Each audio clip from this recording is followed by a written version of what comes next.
நம்ம வீட்டு வாசல்ல தினமும் கோலம் போடுவது லட்சுமி கடாட்சத்தை ஈர்க்கும் ஒரு புனிதமான பழக்கம்.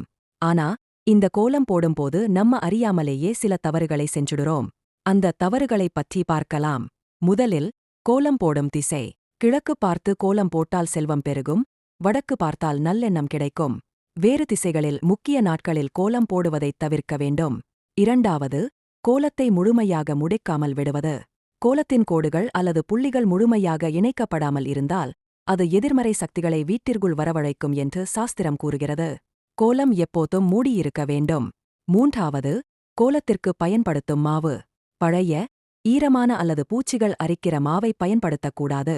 புதிய, சுத்தமான அரிசி மாவு மட்டுமே பயன்படுத்த வேண்டும்.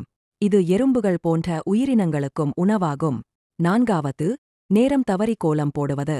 மாலை நேரத்தில், குறிப்பாக இருட்டிய பிறகு கோலம் போடுவதைத் தவிர்க்க வேண்டும். அதிகாலை சூரிய உதயத்திற்கு முன், பிரம்ம முகூர்த்த நேரத்தில் கோலம் போடுவதுதான் சரியான முறை. இந்த 4 முக்கியமான தவறுகளைத் தவிர்த்து, சுத்தமான மனதுடன், முழுமையான கோலத்தைப் போடுவதன் மூலம், உங்கள் வீட்டில் லட்சுமி தேவியின் அருள் என்றும் நிலைத்திருக்கும். நம் வீட்டிற்குள் வரும் எறும்பு கூட, பசியோடு இருக்கக்கூடாது என்பதற்காகத்தான் கோலம் போடுகிறோம். கோலம் போட முடியாத நாட்களில் பச்சரிசி மாவில் சர்க்கரை அல்லது வெல்லம் சேர்த்து, வாசல் படிக்கட்டு இருபுறமும் தூவி விடுங்கள். இது கோலத்திற்கு சமமான புண்ணியம் தரும். ஆனால் இது எல்லாம் மாற்று வழிகள் மட்டுமே. தினமும் கோலம் போட முயற்சி செய்ய வேண்டும். மறக்காமல் சப்ஸ்கிரைப் செய்து, இந்த குறிப்புகளை மற்றவர்களுக்கும் பகிர்ந்து கொள்ளுங்கள். நன்றி, வணக்கம்.